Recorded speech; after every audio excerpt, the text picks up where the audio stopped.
5:15 on August 16, 2022. I will go ahead and call the meeting to order. Jane, will do roll call? Shaven? Present. Kroger? Here. Peterson? Here. Rudolph? Here. And Councilmember Lindberg was going to either join by Zoom or be absent. He's not feeling well. Okay.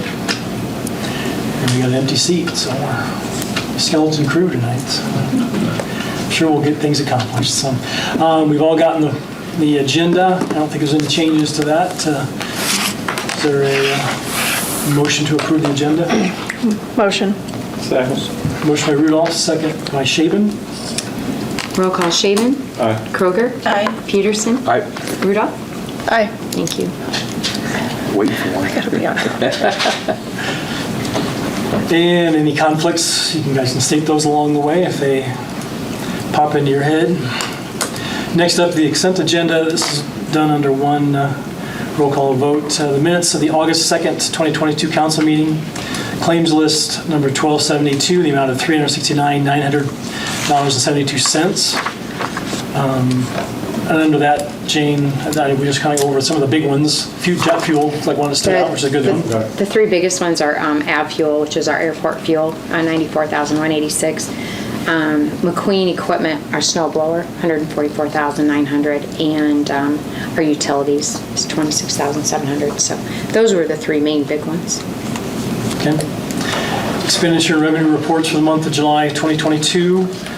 Police statistical report for the month of July 2022. Renewal application for Taylor Quick Pick at 2111 23rd Street, Class E liquor license, Class C beer permit, and a Class B wine permit.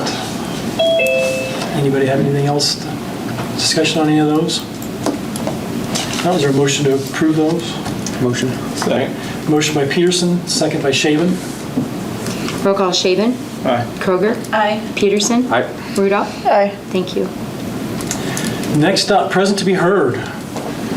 Dr. Jenny Barnett, Harlan School Superintendent. And she's got some backup back there. Can we announce you too, Brian, or are you just here just for support? I'm just here to. Got two Brians back there, okay. yeah. All right. All right. He's here for help. Okay, well, welcome. Thank you. Gene, I didn't know how you wanted to click. Do you want to click? And then we'll go. I'm well equipped and experienced, so you just. Okay. All right. Well, first of all, thank you everyone for having us here to just share some information about some facilities improvements that we would like to talk about, and will be on the ballot on September 13th.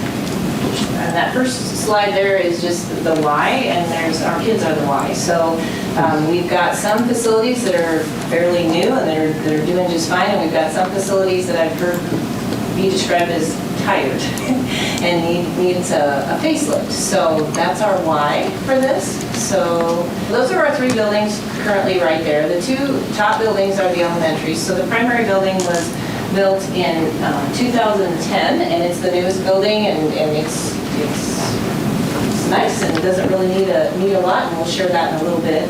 The building to the right is the intermediate building, and it used to be called the Westridge Building. It was built in 1965 and still has some of the original electrical panel. It's got some original HVAC units in individual classrooms, so we'll talk a little bit about the needs of that building. The building on the bottom left is the middle school, and it was built in 1998, and it's in pretty good shape right now. And then the high school was built in 1969, and our maintenance and facilities crew have kept things in very good shape, but we just need, it's time to replace some things. We did just hire a new facilities management director last year, Mike Dare, and he's done a really good job of understanding what needs to be done, so it's been great to have him there. So we had a committee of several community members, teachers, farmers, business owners, parents, custodians, and we looked at three different things and met several times. And the three things we looked at were, I'm going to talk about tonight, is how did we determine the need, how did we come to a recommendation, and then what was our recommendation and our consensus. So the need was determined by 3 different things. We did a facilities conditions assessment, and we had an online survey, and we also talked to staff and did a visioning session. The conditions, or the conditions of our building were looked at in all those different aspects. So HVAC, electrical, plumbing, and going down the line. So we did an assessment for each of those with local agencies, outside agencies. We were working with a company out of Des Moines called De Novo, and they're a construction management company, but they helped us figure out where our needs are in all of these places. Then we asked our staff and teachers, paraprofessionals, nutrition workers, custodians, maintenance workers, administrators, this one question right here. So as you look at improving our district facilities, what are the most important things? So what they were able to do is tell us specifically their thoughts. So that 341 on the right were the number of thoughts that came out. So if you thought we needed a new roof because we have lots of leaks, you could put that down. And then, so we had 141 people participate. We had 341 thoughts, and then that middle number, the 5,358, people were able to rate those thoughts. So you could say, oh, I agree with that one, or I don't agree with that one. So we were able to prioritize what the staff felt were the needs based on this one question.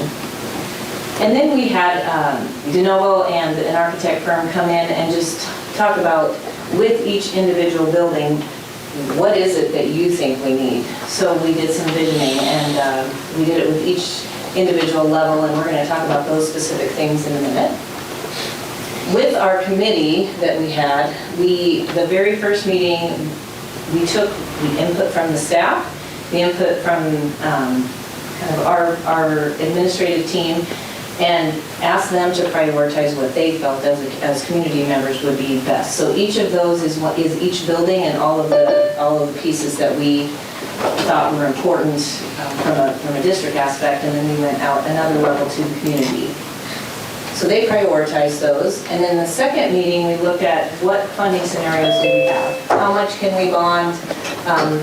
How much state dollars do we have? How much sales tax dollars do we have? What do we feel is fiscally responsible to ask taxpayers to help us with, and what do we feel like we can put in as a district? And then we looked at different scenarios for projects. This slide shows, you can see pictures of people that were on our committee, and we divvied up into 4 different groups, and we did an activity where every school had their specific projects. So there's about $8 to $9 million of projects that are going to have to be done one way or the other, whether we pass the bond issue or not. So those were marked. And then we also had what the staff visioning felt that we needed to have in order to put us into the 21st century in learning environments with some flexible spaces for our learning. So we as teams then came up with a consensus after 2 or 3 meetings as to where we wanted to go. So the primary building, as I said, is in good shape and really doesn't need a ton. We just need an accessible playground for students who have special needs and just safety fencing. So there is no fencing right now around, so just to keep people out and to keep the kids in. The intermediate school, we looked at and had very long discussions, and Brian can chime in on this too.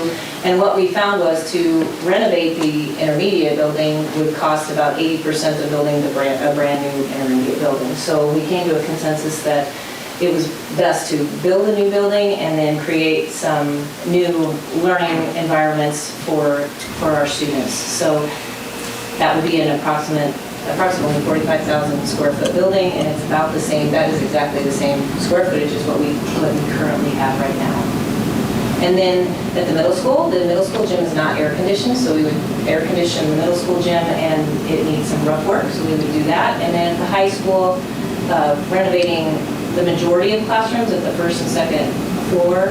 I don't know if you read the paper, but Jeff Paw is a science teacher with us, and he mentioned that when he was in class in the science rooms, they look exactly the same as now as he's teaching those. And then we would renovate and bring the locker rooms up to code and look at a hall of excellence that would open up the commons area and the library and all the way down to the gyms, just to show the academic and the arts and the athletic pride that we have in all of our accomplishments. as well as we would renovate the auditorium, which is another big place where lots of meetings. The one thing on the intermediate, I think the group as a whole, when we came to a consensus, was you could look at renovating and spending 80 to 85% of what it was going to cost to build a building. And in 10 to 15 years, we were going to be right back at it because we were going to sit there. We're still going to have a 80-year-old building at that time, and we felt that was the most efficient use of the dollar. Yep, as I said, the primary school, you can go there. Okay. Sorry. Here's just some pictures of examples of accessible playgrounds that might be that might be on the grounds. And then the intermediate school, we would build where the current playground is now. And one of the other reasons that we felt was very important for our students was if we build a new intermediate school, we don't have to displace the students during the school year. So we can build the new intermediate school for a year and a half straight and then just move the students over versus having to get portables or find classrooms for them. And we all know what COVID has done back and forth with kids when they're displaced. So the new building would be where the current field is, and then we would tear down the whole building and make that the playground. These are just some examples of some classrooms we did as a school board, and Brian and I, and took several school board members to 3 or 4 different buildings that our current architect has renovated, and this was one of them. So there's a common space out there in the middle there, so there's 3 different classrooms, and then you would have a common space. So maybe 3rd grade would be there. You could share classroom space with 2 or more 3rd grade teachers, and then this common space is much more user-friendly for if a speech pathologist came, they could pull the student out real quick, do what they needed to do, and have them go back. Right now, if you're in the hallway, it's not very conducive to learning. It's kind of loud. The other thing, small groups could be out, and then you can still see them where they're at. Conceptually, that's the way any school that's getting renovated or built now, they're building it where they call it 21st century learning, but there's a lot of flexible learning space for small groups. Yeah. This is just another picture of the collapsible walls there. We did ask lots of questions, like, is it distracting because there's so many windows, when people walk by, and we honestly had a conversation out in the hallway, and we didn't see one kid. We noticed that too. They just were focused on what they needed to do, so they were used to that. And then the noise between those, they said they're built to hold noise into your building, into your classroom, or if you need to open up, you can open them up. And then the middle school, this is just a rendering of an old school library, I guess we could call it. Most libraries now have some books, but a lot more technology in them. So if you want to go to the next one, Jean, this would be something that we would look at the middle school libraries, just brightening it up and adding some flexible seating spaces for collaboration. And then the high school, this is our current auditorium, and it looks very similar to what it did when it was built. And our architect, our lead architect, I was just telling Brian here that she is a huge fan of just the size of our stage, and said it's really nice. Like when you build new stages, they don't get to be that big these days. So if you want to go to the next one, Jean, this is the rendering of what they are conceptualizing right now, where they would have ramps go down the side, and it would add some seating, and then we would, just renovate the lighting and the sound system and lots of what is needed to just make it becoming. And one of the other things that we've heard from several community members is we aren't able to host swing choir events and things like that, and concerts, because swing choir, especially, which bring in a lot of revenue to the town and to our restaurants and other places, because we don't have a big enough auditorium. So this would allow us to do that. And then this is just another open space. Kids don't use lockers anymore, so they have backpacks and they have their computers. So we would take out a lot of the lockers that are in the hallways of the high school and create some more modern collaborative spaces. This is just an example of a high school classroom that could be. And then And again, some more spaces outside in the high school. And the next one is just a renovation of a theater, that what it could look like. So, Going back to this one, almost looks like an airport terminal where you've got people propped up at a high desk and some couches around, and there's people waiting for the next plane to depart. So one of the just caught my eye, just saying. yeah, one of the things at the high school right now is made with metal walls. So we have limited outlets, and with all of the technology that is needed for a teacher or a student, we just are not at capacity for what we need at that point. And at the intermediate, another just point, if 3 teachers in a row have their projector on, it blows a fuse. So we have to just manage who's gonna run the projector at what times. So what does this mean to you as our total bond, or our total project would be $32 million. On the ballot will be a $22.9 million bond referendum for a general obligation bond, which would raise the levy $2.33 for residential. And the average house assessed at 100,000 would be a $9.57 per month increase, and the crops would be 27 cents an acre. And then on the right-hand side there, you can kind of see the breakdown of the cost of each of the projects. So the big ticket items would be the new intermediate school and the high school renovation. There will be 2 questions on the ballot on September 13th. The first question is a general obligation referendum for a $2.33 increase.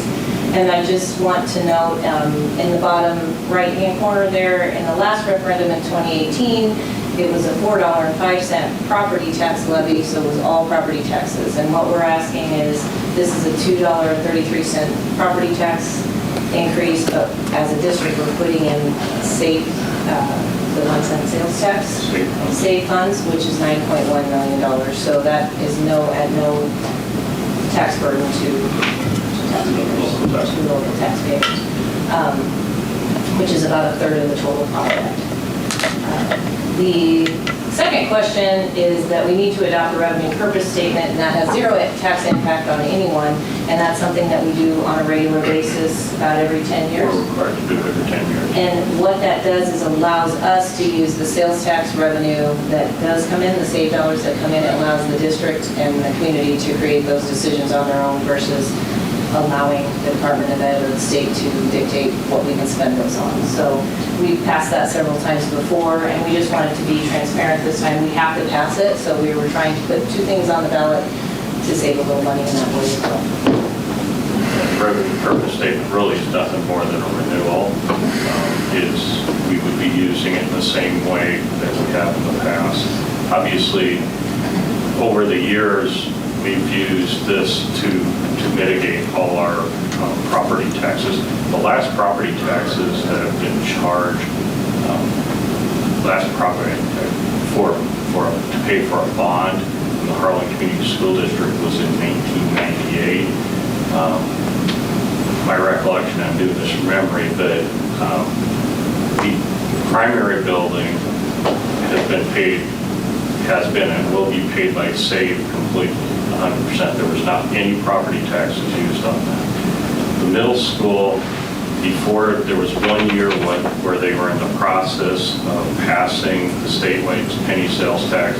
There was 1 year where property taxes were paid for. I can't tell you the exact amount, but $500,000, $600,000, $800,000. But the rest of that building has been paid for with the saved dollars.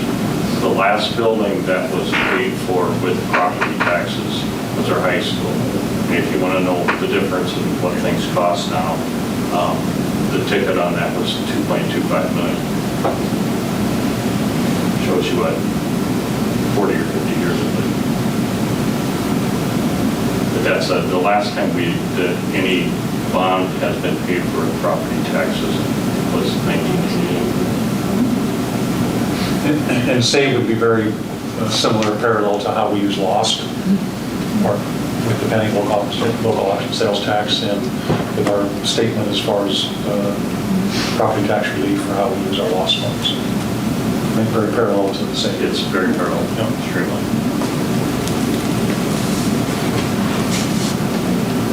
So this is how we compare with the Hawkeye 10, which are schools about our size in our district. So right now, we are in the lower half there. And if we did pass the bond issue, we would be in the upper quarter. And if you look at those schools that are in the upper quarter, Red Oak, Glenwood, and Crescent, if you've been into any games or anywhere with their facilities, they have passed the bond issues and have some new facilities, which is why they're at that level. So if the bond's passed, we would have this timeline here. We will vote in September and then have a design phase of 6 to 8 months where we would ask teachers and school staff to help us design what is needed and go back to them again and use our architects and de novo, our construction management company. And then we would look at starting a renovation at the high school in the summer. The intermediate would, like I mentioned before, be able to start in May of 2023 and just go until it's completed, hopefully by January of 2025. And then the middle school and the high school, we would try to do as much renovations in the summer just to alleviate having to displace kids or to have distractions to students. And then our next steps after that, our contract with de novo is not just do this project and then we'll see you later. It's more of a collaboration with them.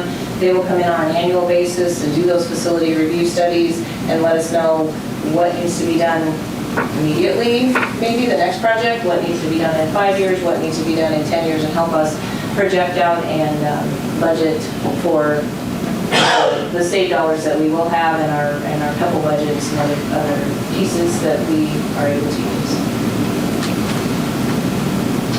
And this is just information on where to vote. So on the 13th, if you're voting in person, these are the two places you vote. You either vote in Erling if you're in Westphalia and Defiance, Panama and Erling. And then if you are in anywhere else within our district, you would vote in Harlan. You can vote early, and you can go, starting August 24th, you can go right down to the courthouse and vote in person early, and you can also request an absentee ballot. So we would just encourage everyone to vote, and if you have any questions for us, please reach out to us at central office, and we're absolutely happy to answer anything you might have. Where else are you having public meetings? So anyone may be listening in to have seen the other places they could catch this information. So August 23rd, we have a public meeting at the United Methodist Church. The 24th, we're in Erling at Troy's. And then the week before the 12th, September 12th, we are here in Harlan again, so we'll have 3.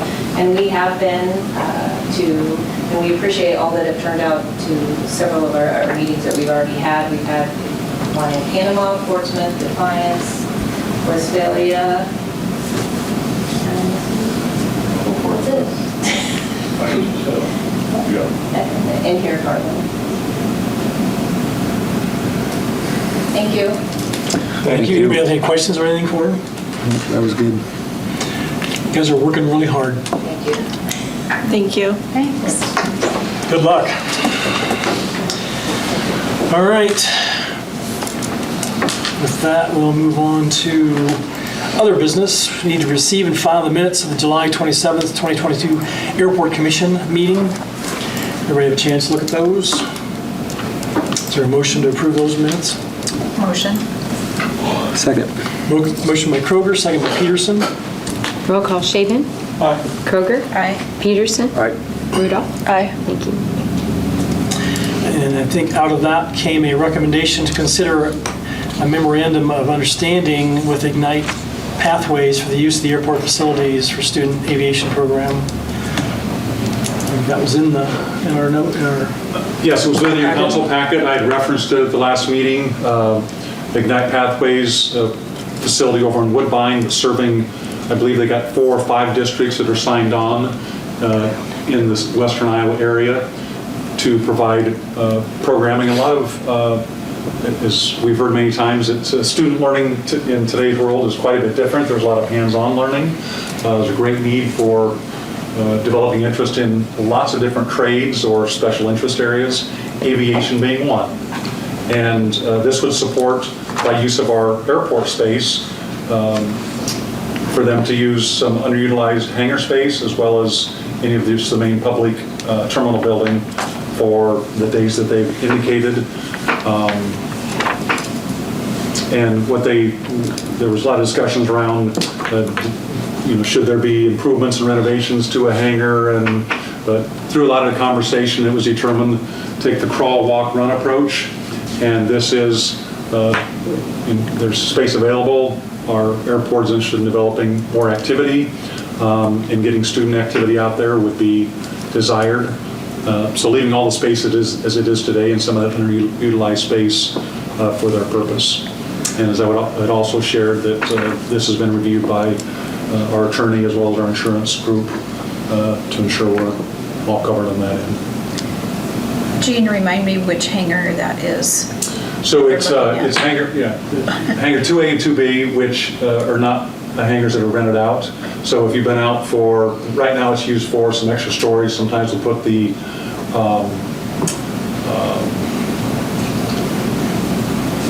I can't think of the car, but our airport car, some of the maintenance equipment that may not fit in the main building. It's really flexible space, but it's the Quonset Outlook building. And if you've been out there for a pancake breakfast, so I'm looking at Todd, flipped a few pancakes out there. And for somebody that attended the airport walkthrough for the elected officials, that would be some of the 2A space. Thank you. Yeah. That space that we're not using because planes, we don't have the planes to put in there. Nobody has an interest in doing that. Yeah, it's just not Hasn't been used for a serviceable, while. suitable for that. The doors are, It's a World War II facility. built in 46, and After. it's not scheduled for any hangar door improvements. And So is there a motion to approve the MOU with Ignite Pathways? A motion. Second. Motion by Rudolph, second by Kroger. Roll call, Shaven. Aye. Kroger. Aye. Peterson. Aye. Rudolph. Aye. Thank you. Hope that takes off. Yeah. Literally. Yeah. It indicated through, No pun intended. yeah, takes a good.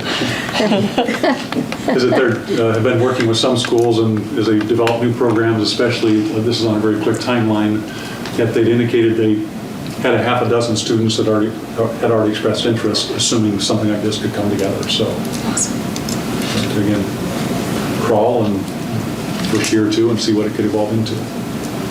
Okay.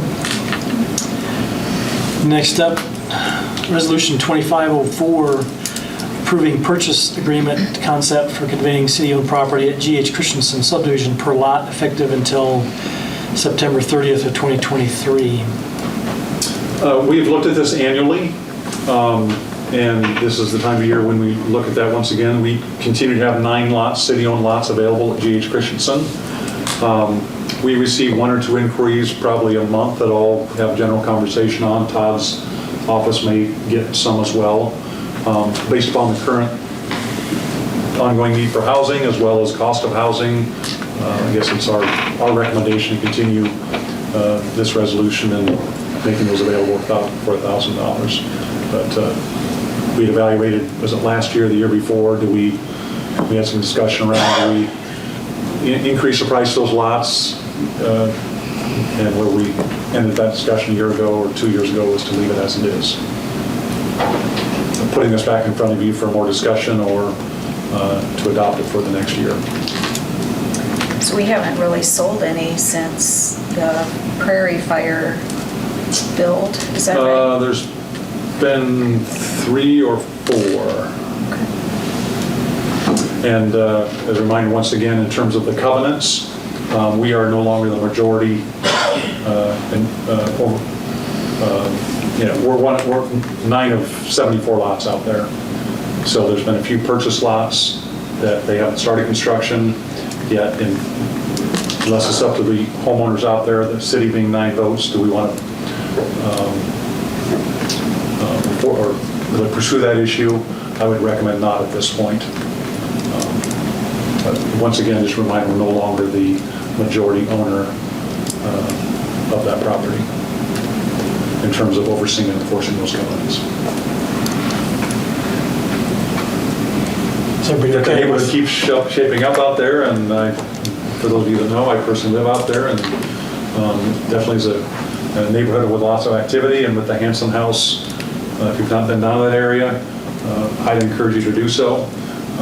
So it's, in terms of a multi-use as well as multi-type residential zoning, it's really shaped up quite well in terms of integrated subdivision. Are we okay with leaving it the way it is then? I don't think it, that's motivation, opportunity, an opportunity for people. Okay, is there a motion for that? Move second, move. 2504. Second? Motion by Shaven, second by Kroger. Roll call, Shaven, Aye. Kroger, Aye. Peterson, Aye. Rudolph. Aye. Resolution 2505, approving the Iowa Department of Transportation 2022 Street Finance Report and authorizing the city clerk to sign same. This is an annual report that I do every year. It's a recap of what we spend in road use tax money and the general fund street money. And it's reported to the Iowa Department of Transportation and State of Iowa. And just as kind of a recap, the road use tax money is 62% of our expenditures for streets, and general streets is 38%. So we use that money for salaries, buildings, grounds maintenance, street maintenance, vehicle repairs, snow removal, signs. There's a lot of different things that, if it's street related, we're allowed to use it for those purchases. We budgeted $613,000 to come in last year for road use tax money. The state always encourages us to be conservative when we budget that revenue number. We actually received $681,000. So we did bring in more than what we budgeted for, but that's okay. At least we brought in more and not less. So our beginning balance was $310,000. Our ending balance was $544,000. And with our big street project coming up next fiscal year that you'll be working on at this next budget cycle, that those funds will be very helpful. It stays in that road use tax balance, Yep. balance of that fund. Right. That's yeah, it's on fund. General street money, we also use local option sales tax. That's one of the allowable uses for infrastructure. And so we use that local option sales tax for our street maintenance also. We've been using that to play catch up kind of on some of our street projects. The entire report was in your packet. Do you guys have any questions on it?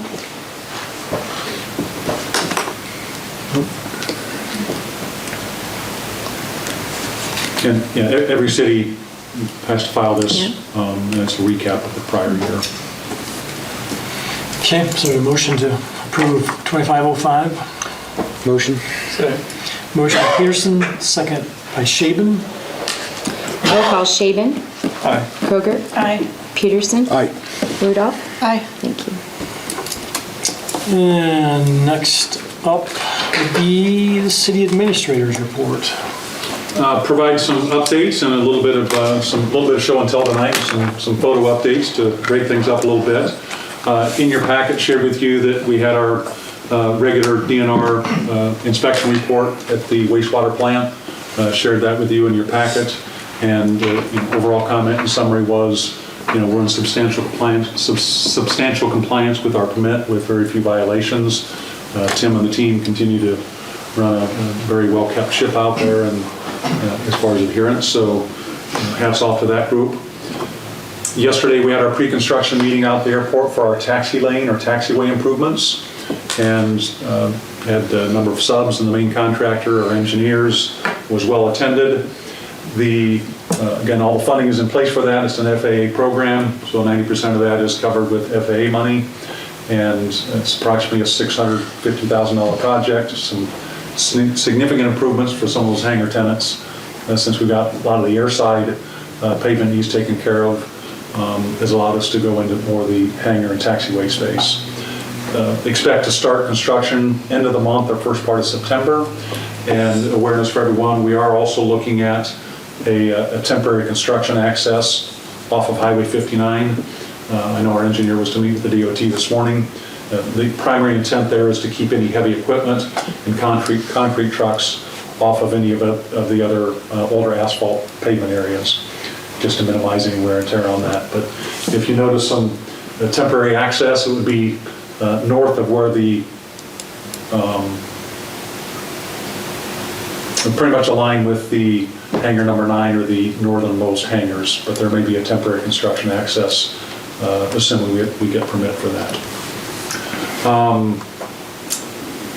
We had a little bit of a hiatus as we worked with our selected vendor or playground manufacturer, Cunningham, on the Game Time product.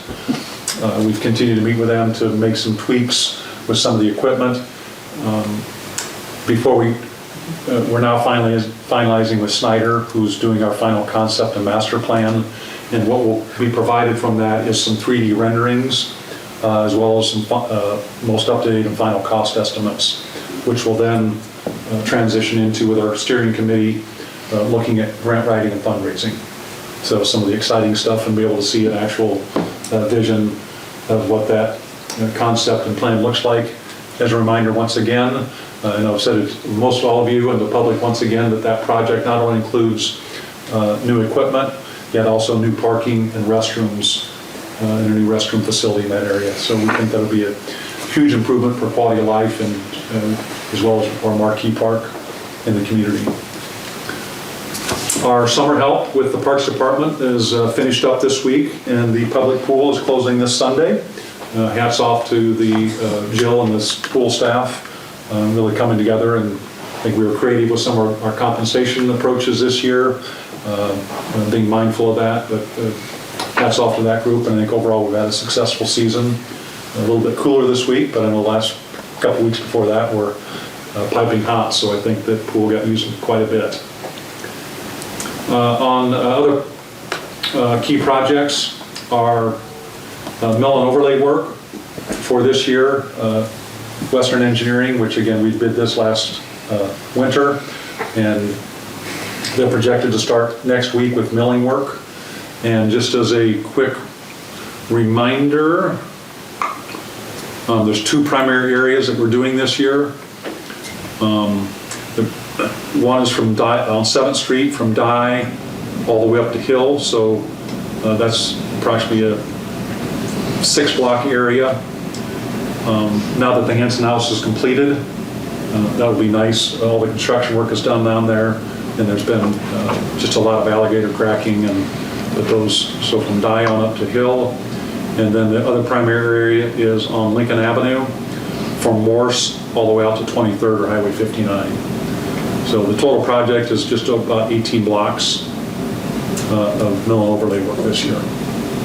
And once again, milling is projected to start Monday or Tuesday next week. I know our crews have been out, been working with HMU as well, being sure we have all the services marked, and be it water areas, water posts, and manholes. So all that's been happening this week as well. A couple of other items. Later this fall, actually November 1st, our League of Cities, Iowa League of Cities, has selected Harlan to be the host site for our annual budget workshops. I know Jane had reached out to them in the last year or two, and I've always said, I'd love to have you come to Harlan. We've got a great facility at our Turkelson Center. Generally, Jane, that has, we'll see anywhere from 50 to 75 sometimes. Yeah, they have regional, they offer regional settings, and so people can go to the region that's most convenient for them. So we'll get everybody from South, West, Central, Iowa. So it's nice to be selected for that and having nice facilities such as Turkleson to host that. And then last item before a couple of photos. One is, the last one is that our newest police officer, Blake, he has been enrolled and will start his ILEA training or law enforcement training, since he has undergraduate work and some work in the criminal field. He's able to go through a modified program, about half the time and half the expense. But he'll start September 12th, and approximately November 10th will be his graduation. So it would be nice to have a fully certified staff at that point. And he's continued to work alongside some of our current officers with probationary training as well. And then lastly, a couple of items. This is quite a monster here, but this is what was one of the newest pieces of equipment. So the new loader, as well as this new blower, snow blower and auger, was part of our USDA grant. I think I have another close-up. It's a little bit wider, a little bit taller, so that's a little bit closer. Also, having the guys talk, the quick attach on this, where it used to take 30 to 45 minutes to switch over from the loader bucket to the previous blower, this is a quick attach and can be done in 5 minutes. They're which definite improvement there. Can I add something? You bet. Okay, so since we've purchased the loader and the snow blower, that completed that portion of the grant that we received. So we're able to apply for the USDA matching, or that funding that they granted us. And so that $72,000 will be coming in here probably next week or so. Their last money in. So once we've purchased the items that we've applied the grant for, then we'll receive that. So that'll come in next week. And it probably won't snow. We're banking on that. I like your forecast that it probably won't snow, but we've been pretty blessed. I think we had one full crew out last year. We're going to go with what Richard said. This is a good preventative. If that's all it takes, I think we'd probably be okay with that. Down at our street department area, we have the team undertook rehabbing one of our storage buildings, primarily used for forms and some minor equipment. So within their, they planned out of the building grounds and maintenance for this year to spend some money, and did it with all our own staff. So that's a early look of this building. Tented ourselves, and we'll put a new door on it. So that's a rehab building with a new garage door and footing in that garage door area. So they just got that completed as well, just 2 weeks ago. Nice to have that small project completed. And then, just a week ago, we've been evaluating with the Parks Department, had some public inquiries about some outdoor pickleball courts. We're working on the public, putting more on our social media later this week. Yet wanted to show you what the lines are painted. There are 2 pickleball courts on the east courts down at the 10th and Cyclone courts. They also painted the lines on the tennis courts, so they're dual use. Follow some best practices from other communities. Have reached out to the Wellness Center and waiting to hear back from them about the opportunity if the public could make use of some of the items that they may be able to check out. But we're waiting for further communication on that.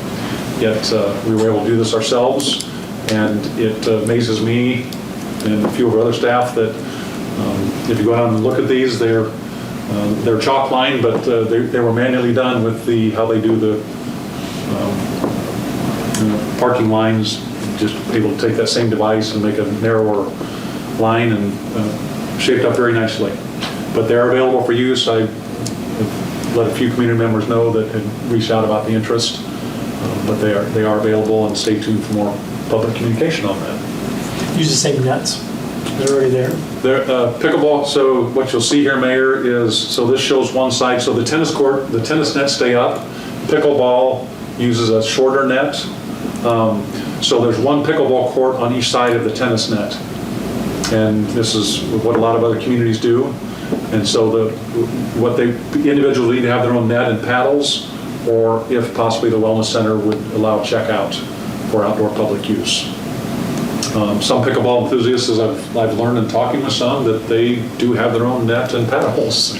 So it's, I've learned quite a bit in the last few months on pickleball. And it definitely has, I understand, gained an interest, and we can, with very limited improvement and limited cost, to provide this additional quality of life and outdoor exercise. So they would show up, take that net down, and put the other net up? No, so the net, this net stays up, and I wish I had my other rendering, but the pickleball, so if you can follow my cursor here, the pickleball net would go back on this line here. Oh, okay. So they could have two pickleball games going on at the same time on one tennis court. Definitely a smaller court then. Yeah. Okay. You could probably walk down, and maybe take a walk I'd have tonight to. on your nightly walk and go check it out, but wanted to make you aware of that. And then lastly, yesterday was what was called City Hall Selfie Day. The last couple of years, there's been a lot of promotion on this on a national, international, as well as state level basis. And City Hall Selfie Day is to promote City Hall staff. And so they made a challenge for Iowa communities as well as across the nation. So I encourage you to go out to the Iowa League of Cities on any social media, or National League of Cities. The Iowa League of Cities, I did check last night, they did a video, about a 120-second video that showed all the City Hall selfies. And Harlan does appear with this fearsome foursome here, so. And that's as good as I can do with a long arm.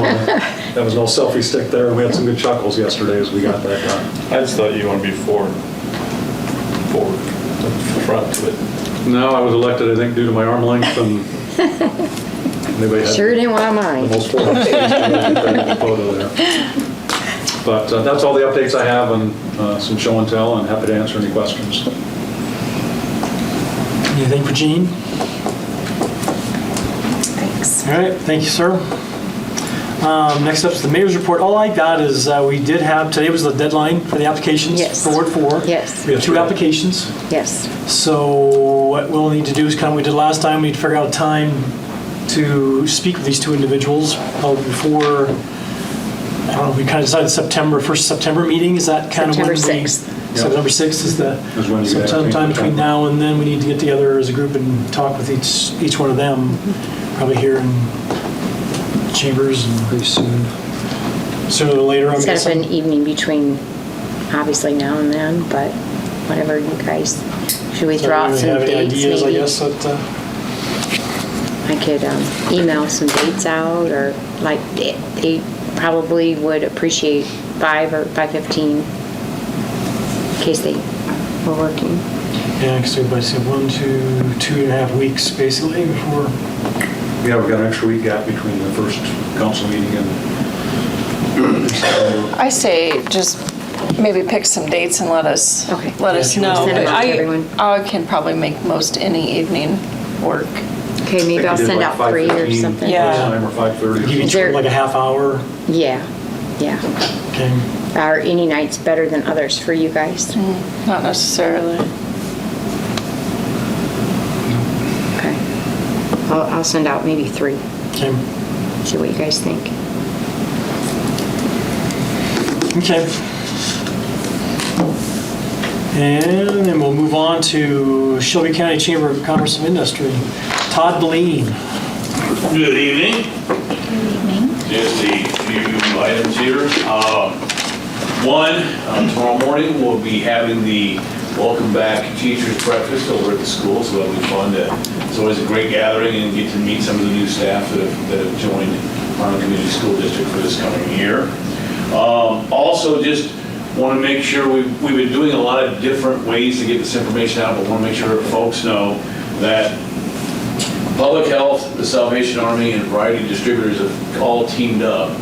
And yeah, it's been a little bit cooler this week, but it was pretty hot a couple weeks before. And if you need a fan, Public Health has free fans that you can go get for your house. It's 1 per family. And you can just give them a call at 755-4422. or stop by their office there on 12th Street. And it's kind of a first come, first served basis, but they still have some fans left. We're not out of the hot period yet, so hopefully it'll benefit some of the houses around here, some of the families. And then a reminder that on Thursday afternoon, we're going to have the economic recovery tabletop exercise with emergency management. So keep in mind that this is something that Alex is putting together. Registration is at 12:30, and then the tabletop exercise will start at 1. He's just put together kind of a standard Midwestern, disaster type scenario for us to look at. But this is looking at it from an economic side, so it's all of the agencies that are involved in supporting the communities, whether it's the chamber, emergency management, the city councils from throughout the county, the board of supervisors, West Central, what all our individual roles would be in trying to help recover not only physically, but also from an economic standpoint of getting businesses back up, getting them open, doing what we can to make sure that everybody's supported. We may open an emergency operations center depending on the size of the disaster.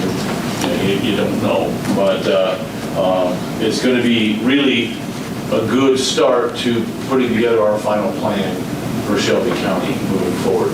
Kind of similar to what we did through the COAB when we had to set up the phone bank for groceries and all that type of thing back during the pandemic. And then finally, at our meeting today, we've been talking about county-wide, looking at making Shelby County a home base Iowa County.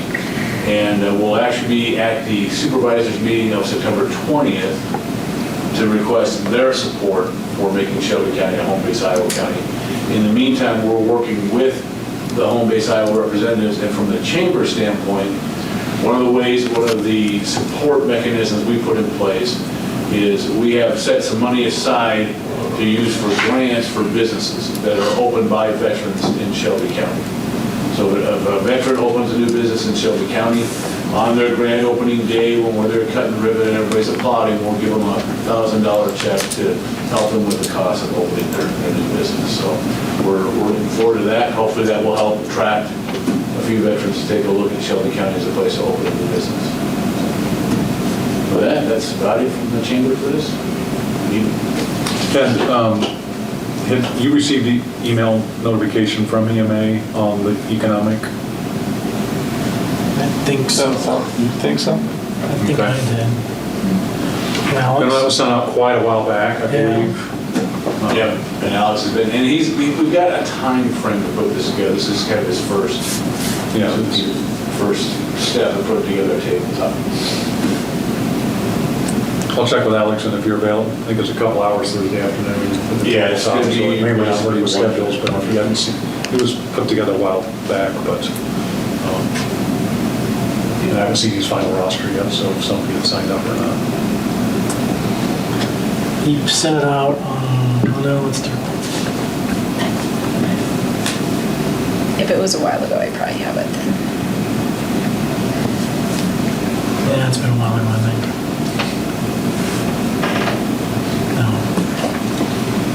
No, it didn't work for me, so I didn't sign up with it. Anything else for Todd? All right, thank you, sir. Harlan, Municipal Utilities, Mr. Ruschenberg. Good evening. Just a few updates here. Had auditors on site yesterday, and they actually finished up today for our annual audit. Guess should be getting that final report next week or two from them.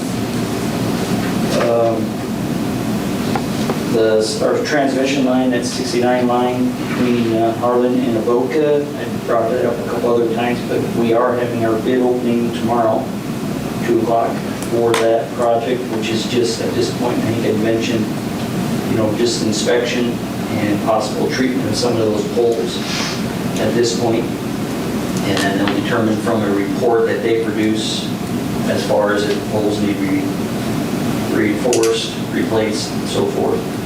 That project will be coming down the line after that. After this phase is done, that'd be like the second phase where we actually do the repairs.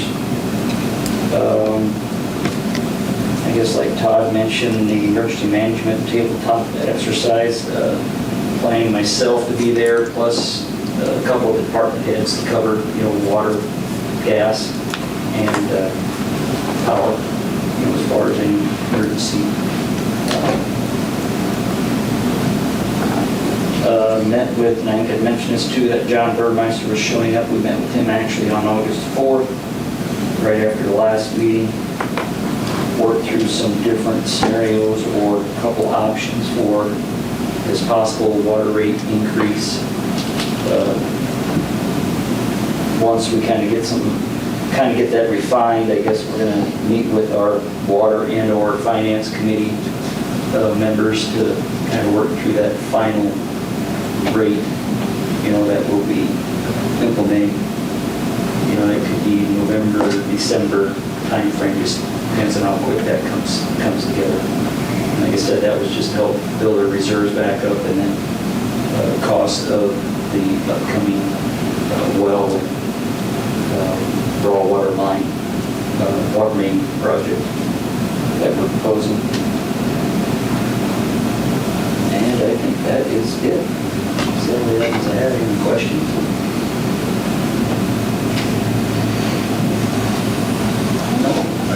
Crickets. Yeah, thank you. Thanks, Joe. Thank you. Anyone from the public have any comments tonight? Just observations? Okay. Then, do I need to read this or just state that we're going to go into closed session now? Or get a motion to do that, so. I just need a motion to do that.